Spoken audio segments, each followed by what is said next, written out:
On this episode of the Vinyl Graveyard, our picks for the top 10 horror punk songs. That's right, we're counting down the top 10 horror punk songs. In our opinion, what we kind of did with this list is we came up with the 10 songs that we feel would be the perfect gateway songs.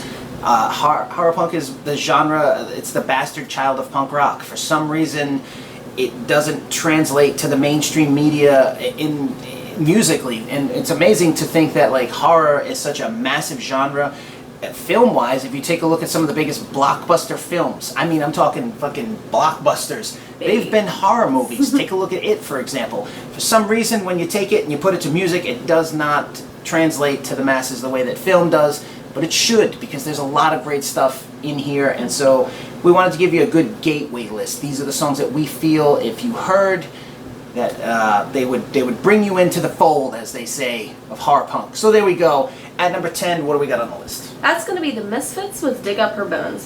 Before you all get That's your it, they fucking turned it panties- off. Yeah, I know. Before you get your fucking panties in a bunch, start leaving us some fucking hate mail, listen. The reason being, well, first of all, it's a great fucking song. Whether you like that era of the band or not, a good song is a good song.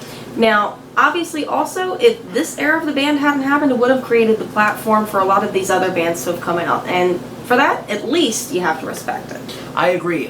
Dig Up Her Bones is actually, it's a phenomenal song. It really is. It's a great song, and it definitely helped in a lot of ways bring the Misfits to the mainstream. And one of the things that you got to remember is that the original Misfits were almost like a mystery, an urban legend, an underground, secret society that people didn't know, because they were gone before this genre really ever exploded. They were gone by '83. And most people never saw the original Misfits other than some real shitty, fucked up VHS tapes that, were 40th generation, you could barely watch, and you had, shitty tape traded copies and things like that. A lot of people didn't really know or have a chance to get to see the Misfits. Once the Misfits reunited and they were brought to the mainstream, they were on magazine covers, there were videos for American Psycho and Dig Up Her Bones and Scream, and you were seeing these videos directed by George Romero and them on the covers, and now they're touring and and people are seeing them. New bands came out. They influenced a whole second wave of horror punk where all these new bands exploded, some of which weren't that good, some of which were amazing. And the thing is, like, without Dig Up Her Bones and without the second coming of the Misfits, you would have never had that. Yeah. And it would have been a shame. And whether you want to like it or whether you want to hate it, you have to respect it. At the end of the day, that stuff helped to spawn off a whole bunch of really cool bands outside of it, and it kept the Misfits name alive. And that's the most important thing to remember. Had that never happened, people might not have cared anywhere near as much about the Misfits. It's one of those things, they kept it alive, and you gotta respect it. And all the guys in that band that have been members of that band are all talents in their own right. We're not biased, we don't hate on anybody. Yes, we're Glen fanatics, he's the Dark Lord here at Dark Ride Films, but we have respect for everybody that's ever been in that band. And all of them have talent in their own right. Absolutely. And that's a great fucking song. So Dig Up Her Bones for number 10 brings us to number 9. And at number 9, I gotta give it to the Masked Bandits from Canada. I don't know who the fuck they are. She could have been in this band. Who knows? That's the Browns with Scream on Halloween. I love that band. That band is so cool, and they have like these. They're a little poppy, but it's perfect. Their songs, like, they're quick little horror punk songs. They're so catchy. They're so good. Yeah, such a great band. I've never had the chance to see them. I own their catalog of music, but I've never had the chance to see them. I don't even know if they've ever come down here to the States. Unfortunately, they're one of those bands that absolutely sucks at social media. So if you guys ever see this, it's the fucking truth. You guys suck at social media, but it's one of those things where you have to really dig and find out stuff, and a lot of time pages ain't updated and stuff. But if you listen to the track Scream on Halloween and listen to the version from Prom Queen Massacre, so if you're going to go to YouTube and look it up, listen to the one that was on the compilation, Horror High's Prom Queen Massacre compilation, narrated by Wednesday 13. Look that up on there, and that version, Scream on Halloween, amazing track, super cool band, and if you like it, go dig up the Browns and Now the Screaming Starts. That's the album. Killer album, great songs on that thing, awesome band, highly recommended. I have no idea if they're still around. Like I said, they're not good with social media, so I'm hoping they're still around. I'm hoping they're gonna, and if they are, come fucking play the States, man. Please. The Browns. Browns. The Browns. They wear ski masks. I like it. So there you go. That's the Browns at number 9. brings us to number 8, and at number 8. Number 8, this band technically isn't a horror punk. Actually, they're a German psychobilly band, but they have one pretty kick-ass horror punk song. That's the band Madson with No More Trick or Treat. Incredible song. Right there, anything that's got a Halloween vibe to it, I'm going to love it. She's going to love it. We're Halloweenies. That's the way it is here. But such a great song, very horror punk, and like she said, yes, it is. They're a German psychobilly band. And the way that, I discovered that song was from the This Is Horror Punk collection that was released. They released this 2-album set that, and what was cool is, as a little side piece, when those horror punk compilations would come out, it was pretty cool because you would get to discover some of the other bands you had never heard of. Horror High was big for that, and Fiend Force was the German one, and that's like Blitz Kid stuff came out on there, and a bunch of great bands and stuff, and it really helped to, turn you on to some new bands, and that was one of them, Madson. And so I went and looked at the catalog. I love psychobilly stuff. Yeah, some really cool psychobilly bands too. There are. That's another genre of music that's really cool. But in this case, No More Trick or Treat's a phenomenal song by Madson, very horror punk. Even though technically that band's not a horror punk band, the song is. So there we go. Number 8 brings us to number 7, and at number 7 is the German band The Other with My Home Is My Casket, which is such a great track. It really is. They have such a cool, unique sound. Obviously they're German just like Madson, but, they have they have that something different, and I guess it's because they're from Germany, but I love their songs are so cool, and they have, the singer's got such a cool tone to his voice. Yeah. That was one of those songs, again, I heard that on the This Is Horror Punk compilation that was released. Fell in love with the band, and went out and got their catalog of music, and that's from the album The Devils You Know. And one of the things I do love about horror punk, the genre, is that those bands, they really get it. They get it with packaging, they get it with how important, the whole total package is to, expressing their music. It's not just the music. The packaging's important. The artwork is important. The album covers, the work that's put into this stuff is amazing. These guys, they go the next level a lot of times with this stuff. And The Other, they've released all their albums, different color splatters and swirl vinyls and all these great things, and it's booklets and fucking posters and just great stuff. I commend the bands that put the extra effort in, because it's awesome, man. I went out and I bought the catalog of music. I love everything that band has done, and that's the song I would definitely say check out first. If you like that one, go from there, because I think you'll really like it. So there you go, The Other with My Home Is My Casket. That brings us to number 6, and at number 6. Number 6 is a band that we're very happy to hear is going to be doing some new music and has just started playing shows after 8 years of not doing so. That is Zombies with the song Love Skin Killer. Yeah. They only had the one album before, but let me tell you, it's a killer record, and I highly recommend it, and it's so cool to see that these guys are back out. They're from Arizona, so they're really only doing shows out there and on the West Coast right now. But we're hoping for some East Coast dates. It's really cool to see that they're back. The singer Mario has a really cool Sam Hain era Glen vibe. Incredible singer. And his vocals are ridiculous, and it's a cool band, and they're so cool and I would love to check them out. I've never seen them live. Yeah, Zombies is absolutely incredible. They've only made one record. It's incredible. And Wolfskin Killer, though, that was featured on I believe that's also on the Prom Queen Massacre CD, which, again, like I was saying earlier, it's just the cool thing about Horror High is that Horror High would take bands that, even though they didn't particularly fit the horror punk genre, they could splice them into those things because they feel, hey, you know what, you might also like this too. Yeah. For example, they put the 69 Eyes from Dusk Till Dawn. Now 69 Eyes is not horror punk at all, it's goth, but if you like this, there's a chance you'll also like that. And I think that that's something really cool. They kind of got it. Those labels, Horror High, Fiend Force, they get it. They're like, you know what, most likely you're going to like this too, and it made perfect sense. We both love 69 Eyes, we both love Zombies, both love Misfits. It all somehow, there's a connection there. Whether it's the creepy vibe or the spooky thing or whatever, it does all tie in. And, Zombies is a great example of that. Great vocals, great band. So glad they're back together.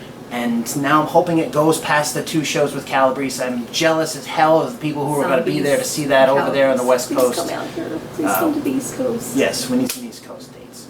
Highly recommended. There you go, Zombies, Wolfskin Killer.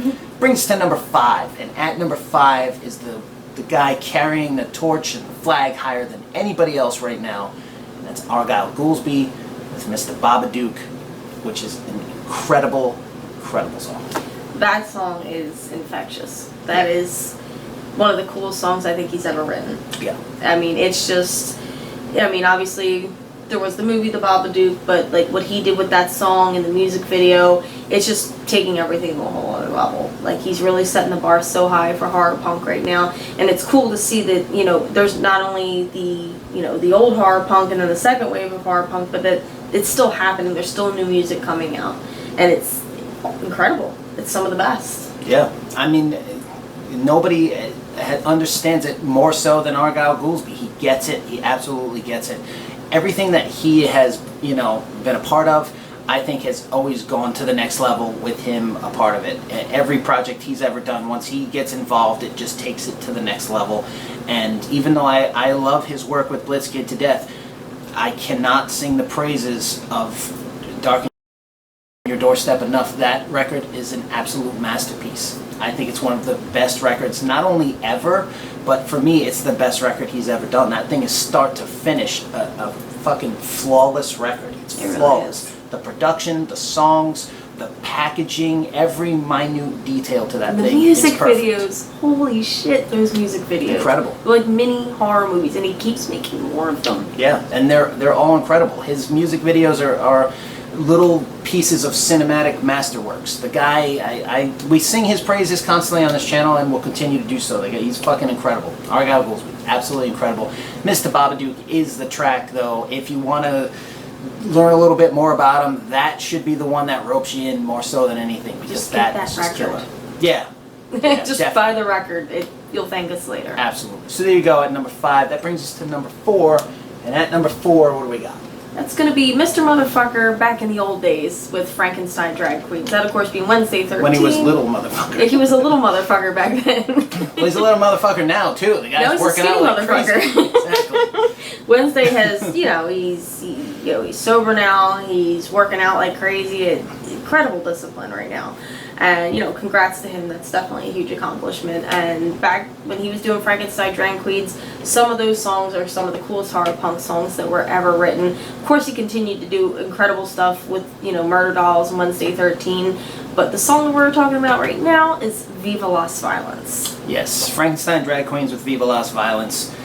That, for me, I just feel like that song would be the one to rope you in. But there's so many great drag queen songs. I love that band. That's my favorite body of work Wednesday's done. I love it all, but that's the one that just resonates the most with me. I love that stuff to death. And the Drag Queens are such a cool band, such a cool project. And Wednesday 13 being just he's an unsung hero, because he is right in line with your Rob Zombie and your Marilyn Manson and your Alice Cooper. He is right there with those guys. And for some unknown reason that I still to this day do not understand, he has not transcended to that level yet. It's like he came in like right after I think the door just shut right after like Rob Zombie, Marilyn Manson. Yeah. You know, which is unfortunate because it blocked a lot of cool, you know, frontmen out. He's right there with those guys. He absolutely is. And I respect all of them, but Wednesday is right there on that level. He's so good, so talented. But the early drag queen stuff is him in his rawest, I don't give And a in a fuck dress. state. In a dress, just, he didn't give a shit. He was a young skinny kid working at Kmart and didn't give a fuck, and you could tell from those songs. And therefore, to me, I just connect a little more to that above the other stuff. And so there you go.